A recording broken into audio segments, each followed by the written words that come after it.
يا أيها الذين آمنوا إذا نودي للصلاة من يوم الجمعة فاسعوا إلى ذكر الله وذروا البيع ذلكم خير لكم إن كنتم تعلمون. الحمد لله رب العالمين، والصلاة والسلام على سيدنا وحبيبنا محمد وعلى آله وأصحابه أجمعين. إمان داران خواناساني بريس أم آيني بيروز إسلامك الشاخلاتي خواي پروردگارا لو گرنگترین ئەو شتانەیە کە ئینسان خوا پێی خەڵات کردووە، چونکە بەهۆی ئەم دین و ئیمان و ئیسلامەتیەوە ئینسان بەختەوەری دنیا و قیامەت دەبێ. لە ئیسلامیشدا هەر شتێک کە خۆت پێت خۆشە واجبە بۆ کەسانی تریش، بۆ مرۆڤەکانی تریش پێت خۆش بێ. بۆیە ئەم شاخەڵاتی خوای پەروەردگارە کە ئیسلامەتی و خواناسیە واجبی هەر یەکێک لە ئێمەیە کە بیگەیەنێ بە کەسەکانی تر. بەڵام ئەم گەیاندنە پێویستی بە حکمت و دانایی هەیە. هەروەکو لە وتاری ڕابردوودا لەگەڵ جەنابتاندا باسی ئەوەمان کرد، زانست ئەگەر دانایی لەگەڵ نەبێ، زانا ئەگەر دانا نەبێ، ڕەم بێ سوودێک نە بە خۆی نە بە خەڵک نەگەیەنێ. بۆیە خوای گەورە لە قورئانی پیرۆزدا ئاماژە بەوە دەکات کە دەبێ واجبە موسڵمانان ئەم ئیسلامەتیە جیل بە جیل بگەێنن بە یەکتر، بەڵام بە دانایی، بەڵام لەسەر بەرچاوڕۆشنی و بە ئاگایی و حیکمەتەوە. خوای گەورە لە قورئانە پیرۆزدا دەفەرمێ لە سوورەتی یوسف ئاەتی 180: قل هذه سبيلي أدعو إلى الله على بصيرة أنا ومن اتبعني وسبحان الله وما أنا من المشركين. أي محمد صلى الله عليه وسلم بڵێ ئەمە ڕێبازی منە. جمعی ڕابردوو وتمان قورئان هەموو شەکانی لە شوێنی خۆیدا بەکاردێنێ. قل هذه سبيلي، نافرمێ بڵێ هذه طريقي. طريق و سەبیل جیاوازیان لەوەدایە. سەبیل ئەو ڕێبازەیە کە پێچووپەنای تێدا نییە، ڕێبازێکی بێگرێ و گۆڵە. ئەم سەری لەو سەریەوە دیارە، ئەو کەسەی بچێتە سەریتا نەیکا بەناو بەهەشتا وازی لێ نایەنێ. بەرچاوت ڕوونە، دەزانی خەریکی چی، ئەزانی ئامانجت چییە، بەڵام تەریق بە پێچەوانەوە. تەریقیش هەر ڕێگایە، بەڵام ڕێگایەکی پێچاوپێچ، ڕێگایەکی شاخاوی، ڕێگایەکی پڕدرکوداڵ. بەڵام سەبیل بە ئەغڵەبی ڕێگاکان دەوترێ کە ڕێگایەکی ڕاست و بێگرفت و بێگرێ کوێرە و ئەو سەرڕوونە. وێ لە زمانی عەرەبیدا کە بوترێ ئیبن الطەریق واتە دوو لە ڕووتا مناڵی زۆڵ،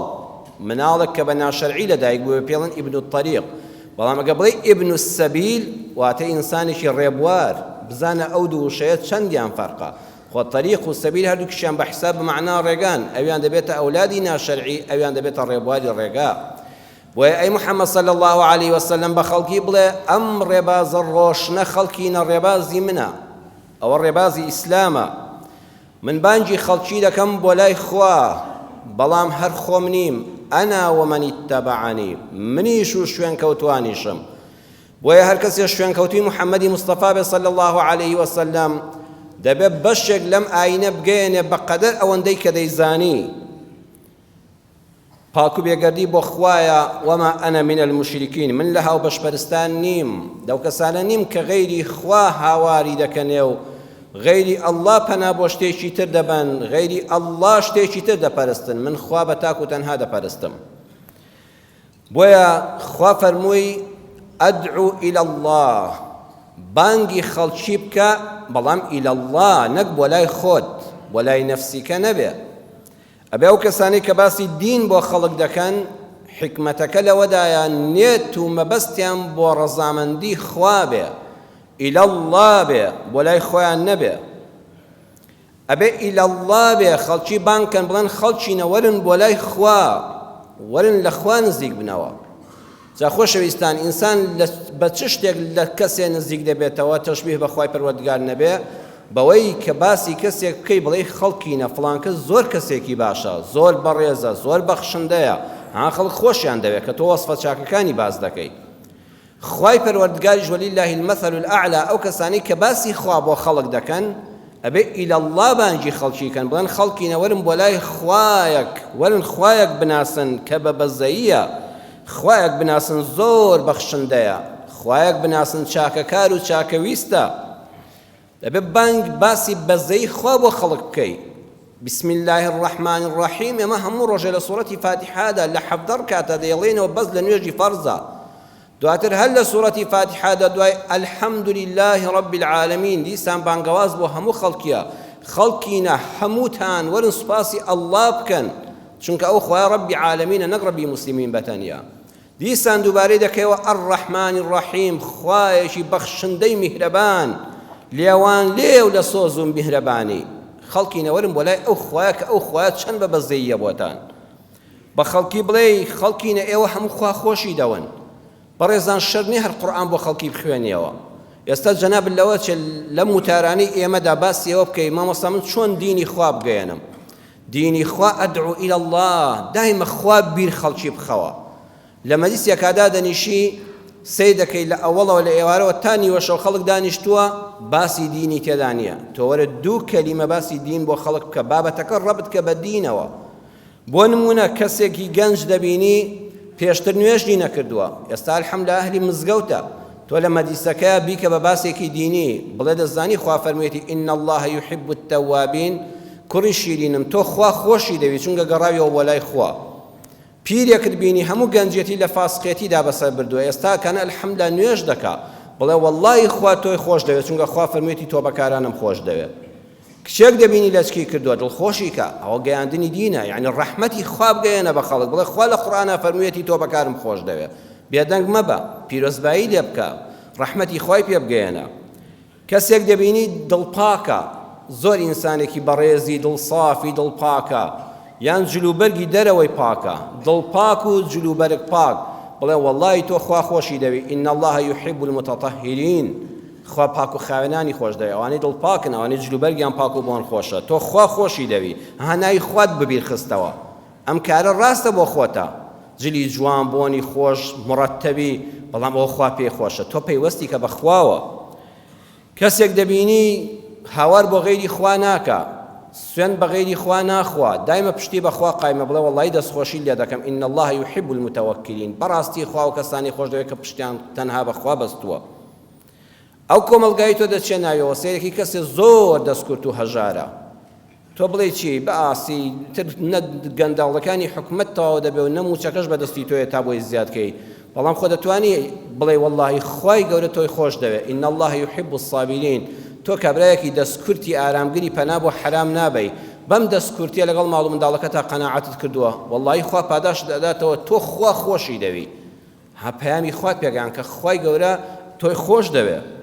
باسی کەسێک دەبینی سەی دەکەی نەخۆشە سەبری گرتووە لەسەر نەخۆشیەکەی تۆ چی بڵێ بڵێ وەڵڵاهی خوا تۆی خۆش دەوێت چونکە تۆ ئارامگری کەسێک چەند ساڵە هاوسەرگیری کردو منداڵی نییە کە چووی لە زیاتی قسەی دنیای ڕەحمەتی خوای پێ بگەێنە بڵێ دەزانی خوا فەرموویەتی ئین الله مع الصابرین تۆ چەند ساڵە لە سۆز و میهرەبانی دایکایەتی و باوکایەتی بێبەشی کەچی ئارامت گرتووە ناشکریەکت نەکردووە بەس تەنها ڕێگەی زانستی و پزیشکیت گرتووەتە بەر نەچوویە سەر قەبرێکی ناشەرعی لێ پاڕێتەوە بۆ منداڵ واللهی خوا تۆی خۆش دەوێت ئەوە تۆ لە خۆشەویستانی خوای ئین الله يحب الصابرین هەر ئەم دوو کەلیمە بانگەوازە خوا بەبیری خەڵک بخەوە بابەتەکان ڕەبت کە لەگەڵ دیندا قوتابیەک دەرسەکانی زۆر قورسن ئەڵێ فڵان کەس کەم دیاری دەڵێ بەخوا ئەوەندەم سەعی هەیە ئیمتیحاناتمان هەیە مەجالی هیچم نییە بڵێ ئافرین تۆ خوا تۆی خۆش دەوێت ئین الله يحب الصابرین لەسەر دەرس و دەورەکەت ئارامت گرتووە وازل لە فەیسبوک و تەلەڤیزۆن و هاوڕێیەتی و سەردان و سەفرە هێناوە سەعی دەکەی خوا تۆ خۆش دەوێت ئەو خوات بەبیر خستەوە کەسێک دەبینی بێ هاوسەرە گەنجێکە چەند ساڵە هاوسەرگیری بۆ ناکرێ بەڵام دایان پاکە بەڵام چاوپاک و بە ئەخلاقە بڵێ واللهی مژدەل لێبێ ئین الله يحب الصابرین تۆ کە ئارامت گرتووە لەسەر بێ هاوسەری و ڕێگای ناشەرعی نەگرتووەتە بەر تۆش خوا خۆشی دەوی ئەم سێ چوار کەلیمەیە خۆ بە هەمومان دەوتری ئەمە خوێندەواریشی ناوێ خوا بەبیر خەڵک بخەوە دایمە بانگەواز بە ئەدعو إلى الله وەلای ئەڵڵا خەڵک بانکە بەم وشە جوانانە بە خەڵک بڵێ خوا لێتان خۆش دەبێ خوای ئێوە میهرەبانە نەک ئێمە هەمیشە فێری ئەو بین ئەبێ خەڵکینە لە خوا بترسن وەکو ئەوەی نەعوذ بالله من زۆر جار گوێم لە هەندێک وتاروشتی وا دەبێت لەگەڵ ڕێزم بۆ هەموو کەسێک کە بانگ دەکا بۆ لای خوا هیدایەتی هەموو لایەکماندا بۆ ڕاستترین ڕێگاکە. ئەویش ئەوەیە دەبینی وا لە خەڵک دەگەیەنێ کە خوا بە بەهانەیە بۆی غەزەب لە خەڵک بگرێ، هیچ کەلیمێکی گەش نابینی، بەس باسی ئەو شتانەی کە چۆن خوا عیقابی خەڵک دەدا. ئەمە باش نییە، چونکە خەڵک وای لێ لە خوا دەترسێ لێی دوور دەکەوێتەوە. نە، خوا شیرین کە لە بەرچاوی بەندەکانی چاکەکانی خوا بخەوە بەرچاوی بەندەکانی خەڵک لێی نزیک دەبێتەوە. هەر خوا ئەوەی کە ئێمەی دروست کردو خۆشی دەوین، هەر ئەوەی کە خوا تۆی بە ئینسان دروست کردو نیشانەوەی خوا تۆی خۆش دەوێت. تەشبیه بە خوای پەروەردگار نەبێ. بەڕێزان سیر کە تۆ باخچۆلەیەکی بچووەکەت هەیە لە ماڵ و حەوشەکەی خۆتدا،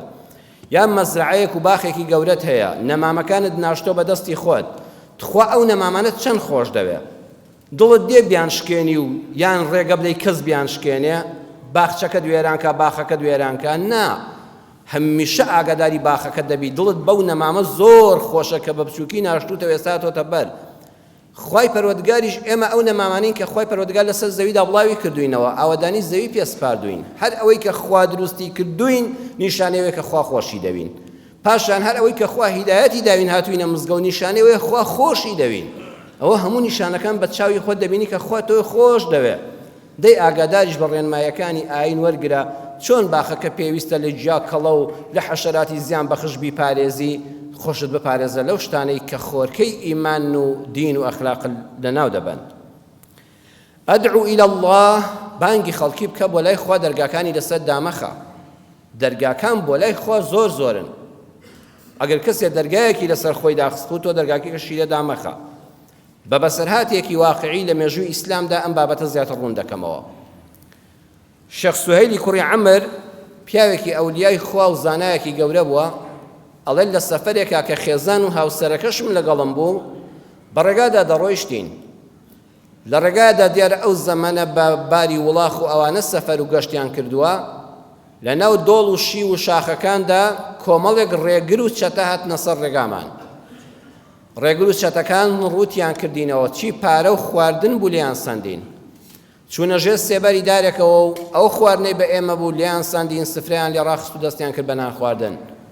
بەڵام ئەوەی سەرنجی منی ڕاکێشا ئەوەیە ڕەمەزان بوو، کابرای سەرۆکی جەردەکان و دزەکان و ڕێگرەکان بەشداری سفرەکەی نەکرد. وتم بۆ ناخۆی لەگەڵیاندا؟ وتی بە ڕۆژوم، ڕەمەزان و بە ڕۆژوم. وتم سەیرە تۆ کۆمەڵت چەتەت لەسەر ڕێگاداناوە کەچی بە ڕۆژوشی؟ وەڵامێکی جوانی داماوە، وتی ئینی ئەترک بابا بینی وبین الله لعلی ئەدخل منه. ڕاستە من هەموو دەرگاکانی خۆم لەگەڵ خوادا داخستووە، بەم دزیکردنە دەزانم حرامە ناشەرعیە، خوا لێم دەڕەنجێ، بەڵام با دەرگایەکم لەگەڵ خوا بمێنێ ڕۆژێ بۆ لای خوا لێ بگەڕێمەوە. دەرگای ڕۆژووی ڕەمەزانم لەسەر خۆم دانەخستووە، ئەم دەرگایم هێشتۆتەوە. سبحان الله، ئەو قسەیە تەئسیری تێکردم، قسەم نەکرد. وتم ڕاست دەکەی، دەرگایەک با لە بینی خۆت و خوادا هەر بمێنێتەوە.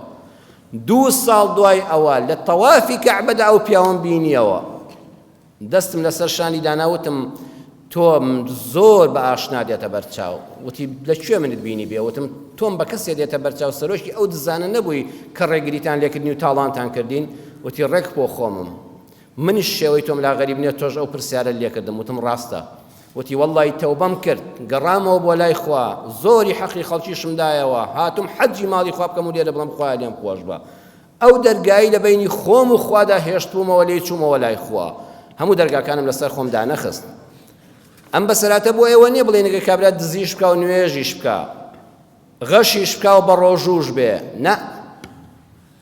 بەڵام ئەوەندە هەیە ئیذا لەم تەستەطیع تەرکە مەعسیەتی ما فەزاحمها بالطاعات. ئەگەر گوناهێک پێوەی مبتەلا بووی بەڕێزەکەم، گوناهێکە لە کۆڵن نابێتەوە، گەنجی یان بە تەمەنی، گوناهێکە نازانی چۆن تەرکیکەی، بۆ تەرک ناکرێ، ناڕەحەتی بکە. ئەو گوناهە بچووکەوە تەنگی پێ هەڵچنە بالطاعات، بە عیبادەتی خوا. بۆ نمونە کەسێک دەزانێت حیجاب فەرزە، بەڵام سفورە، ئینکاری حیجاب ناکە، ئەڵێ داپۆشینی لە شێ ئافرەت ئەو ئەندامانی کە خوا فەرموویەتی واجبە داپۆشرێن، بەڵام سەیدەکەی بە سەری ڕوو دەچێتە بازاڕ، لە چک ناکە، حیجاب ناکە، جلی شەرعی لەبەر ناکە. تۆ پێی مەڵێ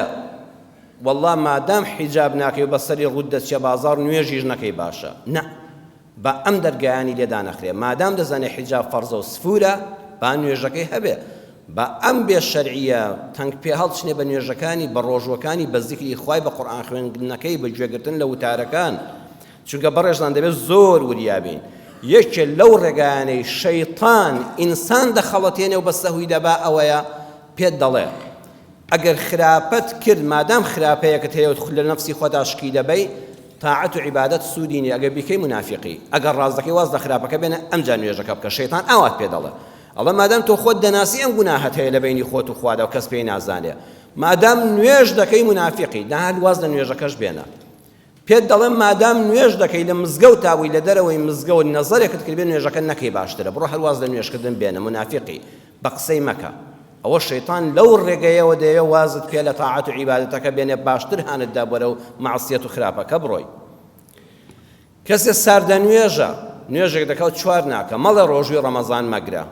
یان هەر نوێژ ناکە مەڵێ وەڵی بکە کە ڕەمەزان بۆ بە ڕۆژوو دەبی خۆ تۆ نوێژ ناکەی نە لێی گەڕێ با ئەم دەرگایی لە بینی خۆی خوادا بمێنێ کەسێک نوێژ ناکە و ڕۆژوو ناگرێ بەڵام سەدەقە و خێری زۆرە زەکات دەدا مەڵێ وەڵی خوا خێری تۆی ناوێت چونکە باش ڕاستە دەکەن نوێژ بکە خۆ ڕاستە نوێژەکە زۆر ئەساسە بەڵام ئەم دەرگایی با بمێنێ لە بینی خۆی خوادا چێ ئەڵێ خوای گەورە دوعای هەژارێکی بۆ قبول ناکە خوا هیدایەتی نادا بۆ ڕێگای ئیسلام دوای نوێژەکانیشی ناکە هەموو دەرگاکان لە خەڵک دامەخەن ئەدعو إلى الله بڵێ خەڵکینە دەرگاکانی چوون بەرەو خوا زۆرن لەم دەرگایەوە نا لەو دەرگایەوە ئەم دەرگایە داخست ئەو دەرگا بکەوە لە خەڵک بۆیە ئەو کەسەی کە بانگی خەڵک دەکا بۆ لای خوا ئەبێ زۆر وریابین ئیمامی شافعی ڕەحمەتی خوای لێ بێ دەفەرمێ إذا كنت في الطريق إلى الله فاركض ئەگە بەرەو خوا دەڕۆیشتی قاچت بچەسپێنە و بەغارکردن بڕۆ تند و تۆڵ بڕۆ بەرەو لای خوا ڕۆژ بە ڕۆژ لێی زیاد کە لە بەرەو چوون بەرەو خوای گەورەی ئیمام شافعی وا دەفەرمێ فإن تعبت فهرول ئەگە ماندوو بووی نەتوانی بەردەوام ڕاکەی بە گورگەلۆقێ بڕۆ فإن تعبت فامشي ئەگە دیسان ماندوو بووی مانگی پێشوو زۆر چالاک بووی لە عیبادەتە کەچی سەیر دەکەی لە کاتی بەهارە لەشت خاوبەتەوە شەو نوێژەکانت پێ ناکرێ و دایمە خەواڵووی و زیکرەکانت کەم بۆتەوە هەلانی کەم فەمشی بڕۆ هەر لە مەوەستە ئەگە بە گورگەلۆقەش ناتوانانی بڕۆی بە ڕۆیشتنی ئاسایی بڕۆ ئەگەر ماندوو بووی فەمشی وەلەو حەبوەن هەر بڕۆ ئەگەر لەسەر چنگیش بڕۆی های کەسێ زۆر ماندوو دەبێت قاج ناگرێت دەچێتە سەر دەستەکانیشی دەڕوە وەلەو حەبوەن هەر بڕۆ بەرەو خوا ولكن إياك والرجوع بس ئاگەر لێبێ مەگەڕێەوە بەرەو دووە بۆیە بەڕێزان زۆر جار ئینسان لەسەر یەک بارودۆخ نامێنێتەوە لە خواپەرستیدا زۆر جار ئینسان لە زەمانێکە لە مانگێکە لە هەفتەیەکە بەرەو خوا چاک دەڕوە دوای سەیەکە تۆ سارد بووەتەوە گرنگ ئەوەیە بەرەو دوا نەگەڕێیتەوە بەرەو شەیطان بەردەوام بەرەو لای خوا بڕۆ با سارد با کەمتریش بێ ئەو کەمێ قەیناکە هەر خوا قبوڵیەتی جارێش کە تند و تۆڵتر دەبیەوە لەسەر دەستەکانیشت بێ هەر بڕۆ بەس گرنگەیەوەی نەوەستی و بەرەو دواوە نەگەڕێیتەوە ئیاکە وەڕجوع کە بانگی خەڵکت کرد بۆ لای خوای پەروەردگار مەرج نییە خەڵک جواب بداتەوە بە گەنجێک دەڵێ نوێژ بکە شەرت نییە جواب بداتەوە ئیمام ابن حەزم ڕەحمەتی خوای لێ بێ دەفەرمێ لا تنصح على شرط القبول نصیحەتی هیچ کەسێک مەکە بە مەرجی ئەوەی دەبێ بەس قبوڵی کە بڵێم بۆ فڵان کەس نوێژ ناکە بڵێم چی پێ بڵێم وەڵا جارێکم پێگوت بە قسە ناکە نە شەر نییە بە قسەت بکە تۆ پاداشتی خۆت دەر بۆ نووسراوە من ئەم وتارە پێشکەش بە جەنابتان دەکەم ئەگەر کەسیش گوێم لێ نەگرێ ئەجری خۆت هەر بۆ دەنووسری ئەگە بۆ لای خوا خەڵکت بان کرد دەبێ خۆ ئەگەر بە قسەی کردی ئەجری ئەویشت بۆ دەنووسێ و لە ئەجری ئەویش کەم نابێتەوە بۆیە ماندوو مەبە ڕێگاکانی تر تاقی بکەوە وەصف و سەنای بانگەکە ئەو کەسە بکە کە بانگت کردووە بۆ لای خوا بڵێ تۆ کەسێکی زۆر باشی زۆر بەڕێزی زۆر دڵپاکی زۆر بە ئەخلاقی زۆر بەخشندەی بەس حەیفێ نوێژ ناکەی ئەها کۆمەڵە سیفەتی باشەی بۆ باسکە ئەمجا ئەم کەم و کوڕێت ئاینێشی بخەبەر چاو بە قسەت دەکا گاڵتەی پێمەکە خۆل لەو بەزلتر مەزانە خۆل لەو بە پیاو باشتر مەزانە خۆت بە ئەهلی بەهەژ مەزانەوە بە ئەهلی دۆزەخ بەم نەفسیەتەوە لا تنصح على شرط القبول مەرج نییە هەر نەسیحەتێکی کەسێکت کرد لێت قبوڵکە تۆ ئەرکی سەرشانی خۆت جێبەجێ کردووە ئەدعو إلى الله وا مەزانە ئەوەی بانگی دەکەی بۆ لای خوای گەورە وەکو تۆ تامی خواپەرستی کردووە مامۆستایەکی ئاینی 30-40 ساڵە خەریکی بانگەوازە بۆ لای خوا و کتێب و تەفسیر و قورئان و حەدیث دەخوێنێتەوە نابێ وا بزانێت کەسێک دوێنێ هاتووە تۆبەی کردو هاتوۆتە مزگەوتەوە وەکو ئەو لە دین حاڵی بووە ئەو تامی نەکردو هێشتا جەنابەت سەر و ڕیشت لە ئیسلامەتیدا سپی کردو سوپاس بۆ خوای گەورە بەس فەقیرە ئەو دوێنێ هاتوۆتە مزگەوت مانگێکە نوێژ دەکا هێشتا نازانێت تامی ئیسلامەتی چۆنە هەر نەیکردووە نابێ وابزانێ ئەگەر دینداریەکەی زۆر کرچ و کاڵی پێوە دیار بوو بڵێ خوا لێت قبوڵ ناکە بڵێ هەر وەرە بەرەوە لای خوا هێستا من ئەم هەموو ساڵە خەریکم ئەمەندەم بەوەندە کردووە ئەی تۆی گەنج نابێ باوچێک وابزانێ کوڕەکەی دەبێ وەکو خۆی دینداریەکەی طبق الأصلی ئەو بێ بەڵکو لەوانێت چێڵە لەو تۆ زیاتر نابێ لە ئاخریدا بەس ئەو دوێنێ ساڵێکە دەستی پێ کردووە تۆ 40 ساڵ لە پێش ئەوەی لە خواپەرستیدا بۆیە عولەمانی هەلی تەسەوف و عیرفان فەرموویانە من ذاق عرفە کەسێ تامی کردبێ خۆی دەزانێت چۆنە بۆ نمونە میوەیەک کە تۆ بۆ خۆ نەت خواردبێ 1000 جارێ چێشکە بۆ دۆسف کات تامی ئاوا و ئاوایە تۆ بۆ خۆ نەت خواردووە حتا بەدەمی خۆ نەیخۆی بە زمانی خۆت چێژی لێ نەکەی نازانی بۆیە کاتی خۆی لەم ماوەیە کتێبێکم خوێندەوە کتێبێکی زۆر بە نرخەیە بە ناوی شازادەی حەمام دکتۆر محەممەد حوسێن پاپولی یەزدین و سیوێتی کە ئێستا مامۆستای زانکۆی مەشهەدە لە شاری مەشهەدی ئێران کابرایەکی شیعە مەسەبی زۆر بە ئینسافە بەرامبەر بە میلەتی کورد لە جامیعەی سۆربۆنی فەڕەنسا دکتۆرای لە جوغرافیادا وەرگرتووە لەو کتێبەدا باسی ڕابردوو بیرەوەریەکانی خۆی دەکات لە بەرگی سێدا کە برای بەڕێزمان کاک تاهاسیەکانیانی بە جوانترین کوردی کردوێتی بە کوردی لەوێدا دەڵێ پاپولی یەزدی ئەڵێ کە مۆز هاتە ئێران خەڵکیم بینی یەکەم جار بوو مۆزیان بینی ئەمریکیەکان مۆزیان هێنا ئێران لە زەدەمی شادا لە ساڵی 60ەکاندا ئەڵێ خەڵک دەچوو لەبەر بەلوعە دەیشتەوە مۆزەکە و دوایی بە چەقۆ هەرچەندی دەکەی بۆی پاک نەدەبوو نەمان دەزانی تا کابرایە کاتی کاکە مۆزەوە ناخورێ ئەوە وەکو خیار پاکیکەی و بیشوێتەوە توێکڵەکەی لێ دەکرێتەوە دواتر خەڵکە پیر و تەمەنەکان کە دایان خواردیان کوڕە بەخوا میوەی وڵاتی خۆمان خۆش دەمە هیچ نییە تفت و تاڵە نەگەیو بوو ئەمریکیەکان زیرەک بوون وتیانە و خەڵکە تامی نەکردو هێشتا لە منداڵیەوە لەگەڵی ڕانەهاتەوە تامی نەکردو بۆیە قەدری مۆز نازانێ هاتن کۆمپانیا ئەمریکیەکان بۆ ئەوەی بەرهەمی مۆز لە ئێراندا ساختکەنەوە بە بەلاش بەسەر مەکتەبی ئیبتیدایی پۆلی 1 و 2 3دا تەوزیعیان دەکرد هەموو ڕۆژە بەلۆری مۆزیان دێنادایان بەر لە قوتابخانە سەرەتایی و باخچەی ساوایان و ڕەوزە دەیاندا بە منداڵ بە بەلاش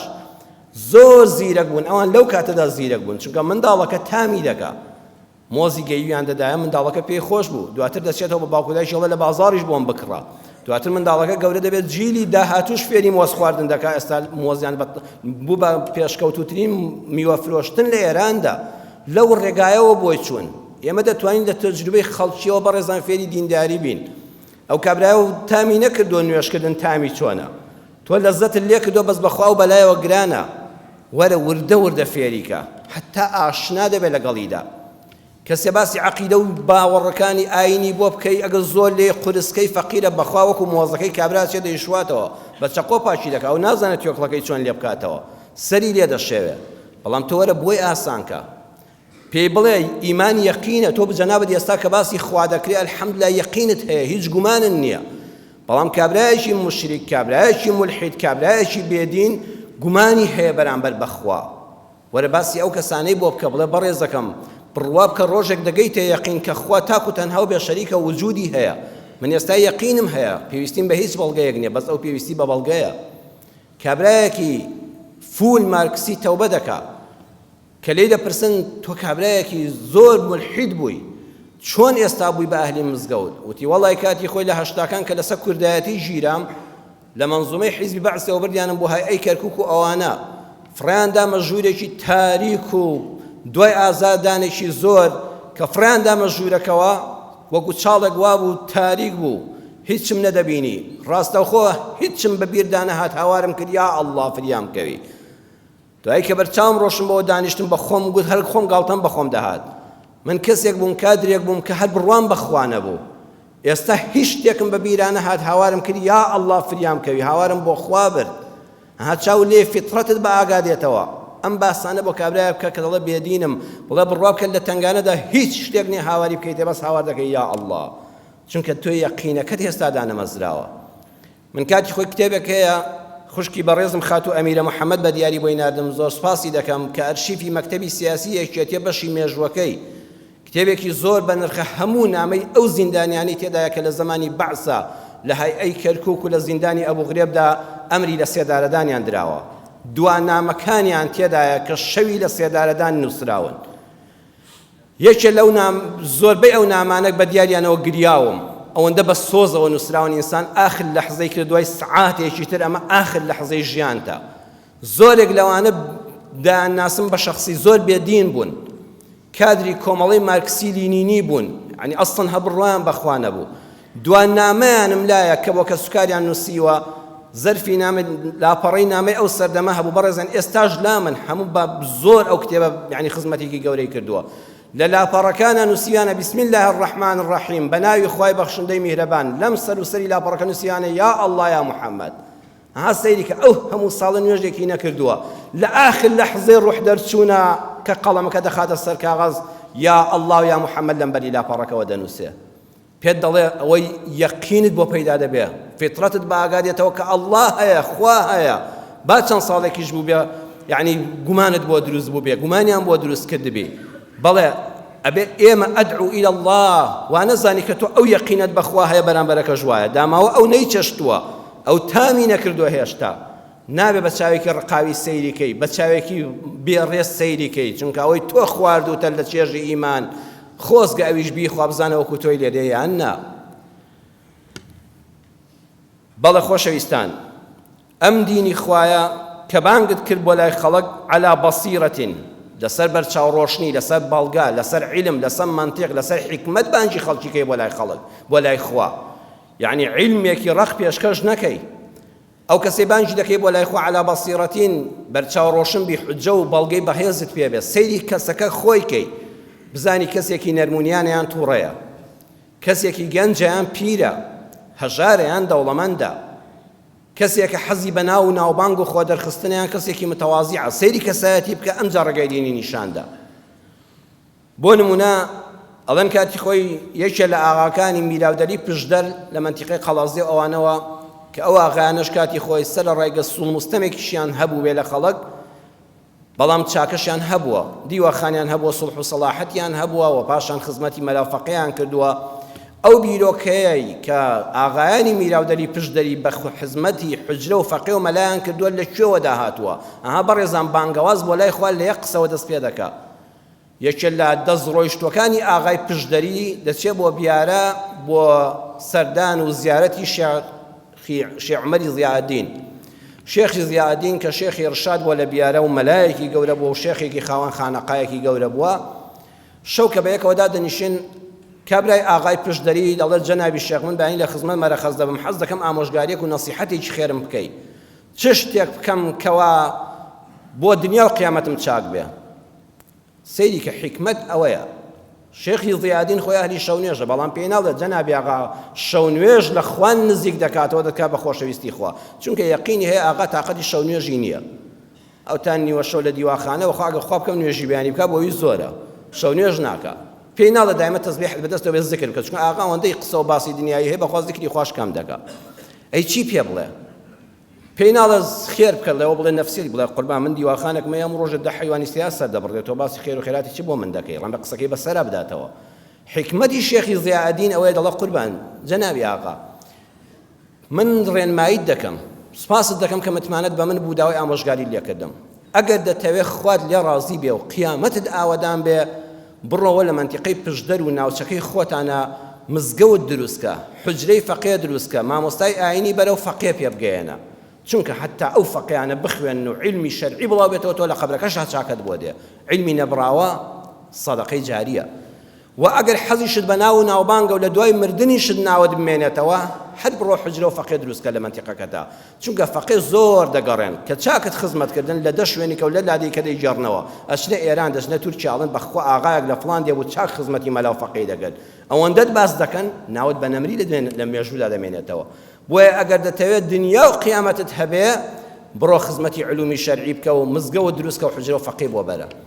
ئەو پیاوە ئەم قسەیە دەچێتە مێشکەوە دەڕاتەوە حجرە و فەقێ دروست دەکات، لەوە دەبێتە دانەیەکی تر،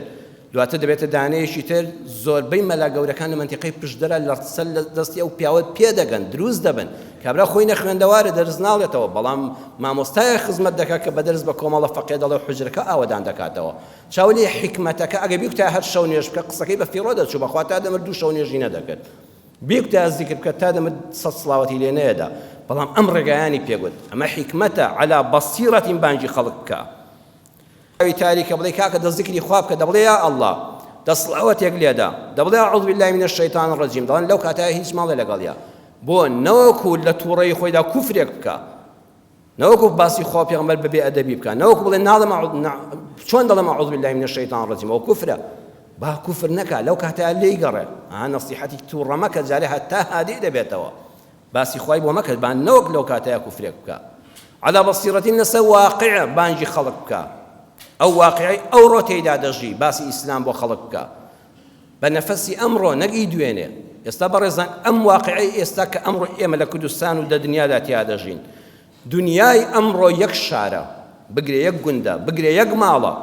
دنیا لە سەردەمی عەولەمە و جیهانگیریدا وەکو جاران نییە. لە ئەمریکا و بۆ رووسیا هەموو کارە ساتەکان پەیوەندیان بە یەکترەوە هەیە. جاران مامۆستایانی بەڕێز ئێمە لە کتێبەکانە نووسراوە، یەکێ لە دوعاکانی سەر مینبەر ئەوە بوو لە ڕۆژ جومعەدا دەیانگوت اللهم ادفع الظالمين بالظالمين واجعلنا من بين أيديهم سالمين. بەڕێی من بێ ئەم دوعا بە کەڵکی ئەمڕۆ نایە، ئەوە بۆ سەردەمێک باش بوو کە سەردەمی شمشێر و تیر و کەوان بوو، کافران بە یەکەوە مەشغوڵ بن و بە شمشێر و تیر و کەوان یەکتر لەناو بەرن و مسلمانان سەلامەت بن. بەڵام پەنا بەخوادەوەرە با لەم سنوورانەی ئێمەدا شەڕ ببێ،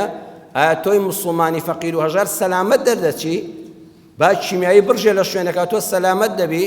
با قەسفی تایارە تۆ بێت تۆ سەلامەت دەبی، با موشکی زەوی بە زەوی لە شوێنێک بدرێت تۆ سەلامەت دەبی. ناوەڵڵا لە بینی دوو زاڵمی خوانە ناسا تۆی مسلمان لەو بەینا دەبێت بە قوربانی. وە دوعای تۆ ئەمڕۆیە بڵێ خوای ئاشتی لە هەموو جیهاندا بەرقەرار بێ، چونکە لە هەر شوێنێکی جیهاندا شەڕ بێ بۆ تۆ زەرەدی هەیە. ئەوە تا واقعی ئەمڕۆمان پێمان لە ڤایرۆسی کۆڕۆنا لە چین بڵاو بۆتەوە، خوێندنەوەی جۆرا و جۆری بۆ دەکرێت. مامۆستایەکی بەڕێز ڕەمە جەناب لە تەلەڤیزۆن لە ڕادیۆ لە مینبەرەوە گوێ لێبێ، ئەڵێ خەڵکینەوە عقوبەی خوایە بۆ وڵاتی چین، ئەوە تۆڵەی مسلمانانیان لێ دەکاتەوە کە ئەو ساڵانە چەند مسلمانانیان سەوساندوێتەوە. یەکێ خوێندنەوەکەی وایە، ئەڵێ مە عقوبەی خوایە و خوا سزایان دەدا لە ئەنجامی ئەو هەموو زوڵم و ستەمەی حکوومەتی و حیزبی کۆمۆنیستی چینی لە مسلمانانی ئەو وڵاتەوە دەوروبەری کرد. یەکێکی تر دەڵێ ناوە پشتی پیسیان خواردووە، ئەوەندەیان شتی پیس و حەشەراتی پیس خواردووە هەتا خوا غەزەبی لێگرتن و تووشی ئەوە نەخۆشی کردن. بەڵام ئەگە ئێمە بین عەلا بەسیرەتین، ئەگە ئەم بابەتە بەیوەستکەین بە دینەوە چۆنی باسکەین باشە، بڵێن خەڵکینە بوونی ڤایرۆس بڵاوبوونەوەی پێویستە بسپێدرێ بە پسپۆڕانی بواری بایۆلۆجی و بەکتریۆلۆجی، ئەوان قسە لەسەر ئەوە بکەن. ئێستا من باسی ڤایرۆس بۆ جەنابتان بکەم، ڕەمە خۆم هیچی لێ حاڵی نەبم، تۆش هیچی لێ حاڵی نابی، چونکە نازانم ڤایرۆسەکە چۆنە. ئەوە پسپۆڕێکی بواری بەکتریۆلۆجی و بایۆلۆجی بێ بزانێ ڤایرۆسی کۆڕۆنا ئایا هەمان سارسی زمانی پێشترە، ساڵانی پێشترە، یان خۆی گۆڕیوە، یان چۆن خۆی گۆڕیوە، یان چۆن خۆی دەگۆڕێ، یان چۆن مقاومەی دەرمان دەکا. ئەوە پسپۆڕی ئەوە. ڤایرۆس چۆن پەیدا دەبێت؟ لە ئەنجامی چیدا پەیدا دەبێت؟ لە ئەنجامی تشتە شەڕ نەکردنێکەوە. خوا دەفەرمێت لێگەڕێ لە بەرچاوڕۆشنی باسی شتەکان بۆ خەڵک بکە،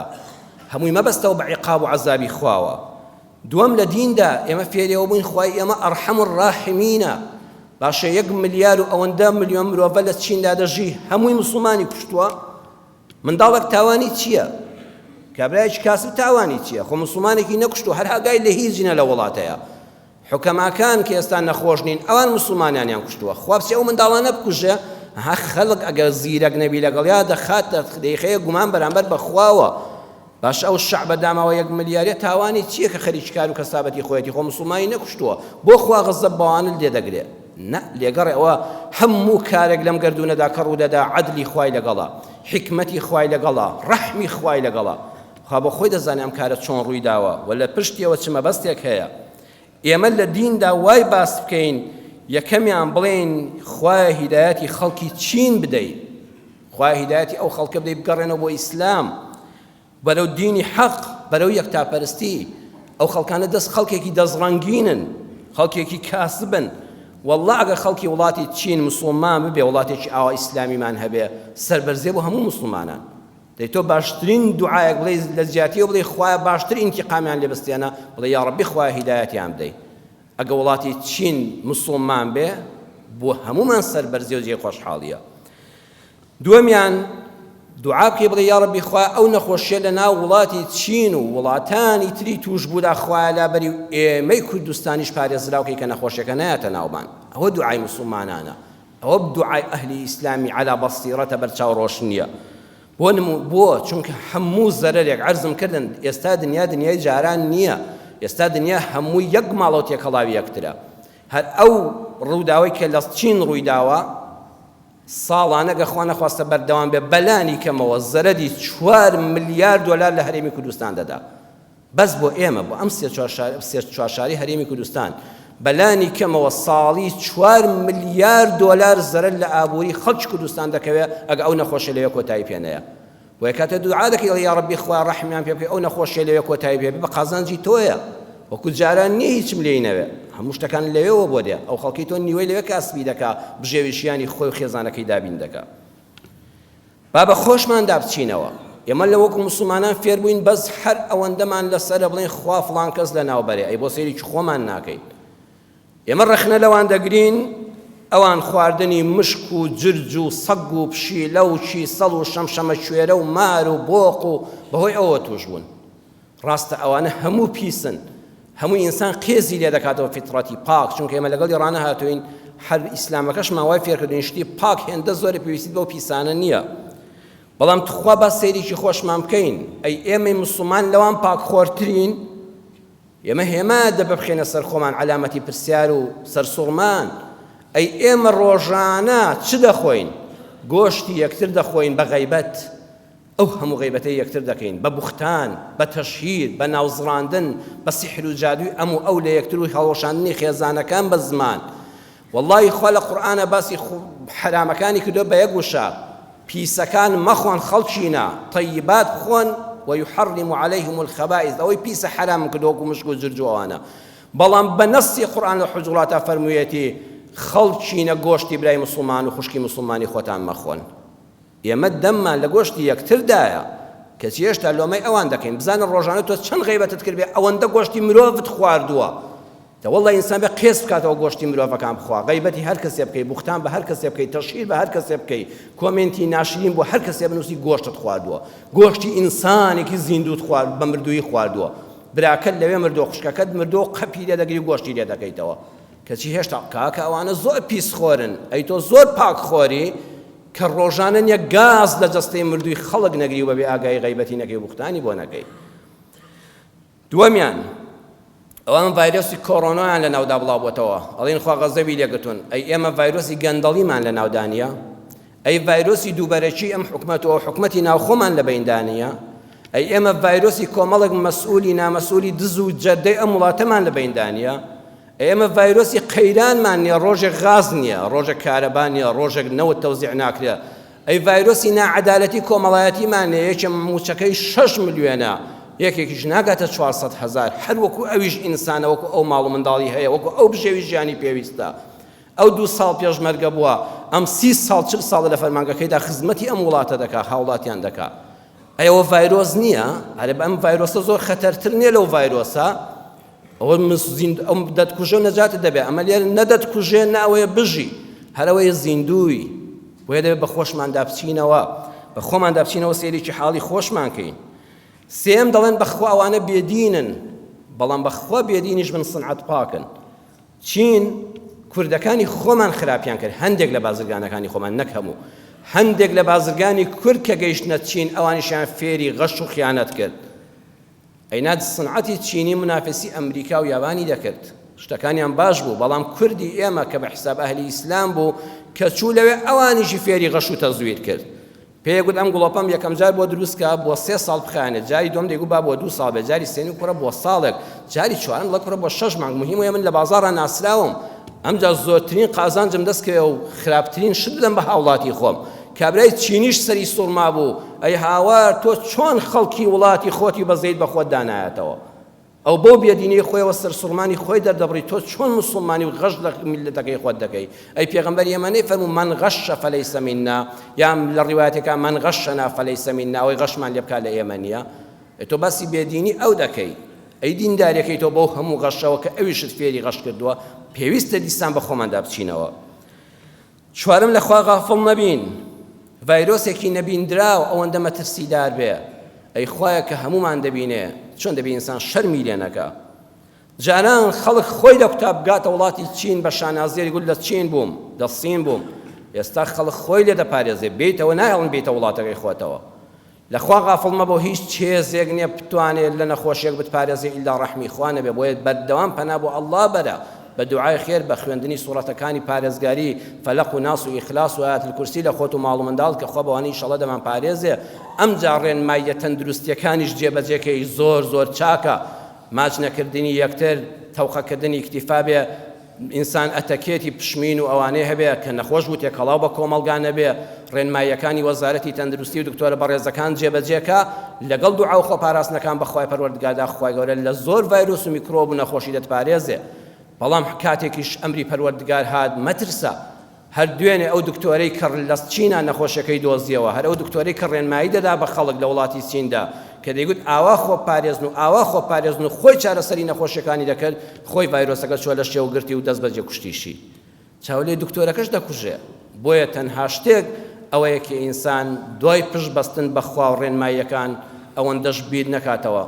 پوخت و خاوێن بژی ئیسلامەتەکەت مەفەوتێنە ئەم دینی خوایش بە جوانی بگەێنە ئەم بابەتەش کە عەرزمان کردن گەیاندنی دینی خوا بە حیکمەت و داناییەوە هێشتا زیاتری ماوە هەڵی دەگرین ئینشاء الله تعالی ئەگەر تەمەن باقی بێ بۆ وتاری داهاتوو یا ڕەبی خوا ڕەحممان پێ بکەی یا ڕەبی خوا باشتر لە دینەکەی خۆت شارەزامان کەی یا ئەرحەم الراحمین یا ڕەبی خوا باشتر لە دینەکەی خۆت شارەزامان کەی هەموو ئەوانەی خزمەتی ئەم دینە دەکەن بە حیکمەت و بە عیلمی جوانەوە یا ڕەبی خوا موفق و سەربەرزیان کەی خوای هیدایەتی خۆمان و ماڵ و منداڵمان بدەین کە هەمیشە ڕوو لە دین بین هەتا لەحزەی ڕوح دەرچوونمان بە ئیسلام و خواناسیەوە بە دینداری و خواناسیەوە بە خزمەتت دەگەینەوە یا ڕەبی خوای ئەوانەی نەخۆشن شیفای بەخێریان بۆ بنێری یا ڕەبی خوای ئەوانەی نەخۆشن شیفای بەخێریان بۆ بنێری ئەوانەی دڵ ناڕەحەتن دڵخۆشیان کەی ئەوانەی کێشەی خێزانیان هەیە یا ڕەبی خوای پەروەردگار بۆیان حەل کەی ئەوانەی منداڵیان نییە پێیان بەخشی منداڵەکانمان ساڵح و خواناسکەی یا ڕەبی خوای کوردستانمان لەم درما لەم ڤایرۆسانە لەو میکرۆبە پیسانە بەدوورکە یا ئەرحەم الراحمین خوای کوردستانمان بەدوورکەی و ڕەحم بە هەموو وڵاتانی جیهان و نەخۆشەکان بکەی شیفا بۆ هەمویان بنێری و ئەو نەخۆشیە مەترسیدارانە لەناو هەموو جیهان و وڵاتانی جیهاندا کۆتاییان پێ بێ یا ئەرحەم الراحمین آمین آمین والحمد لله رب العالمين يا أيها الذين آمنوا إذا نودي للصلاة من يوم الجمعة فاسعوا إلى ذكر الله وذروا البيع ذلكم خير لكم إن كنتم تعلمون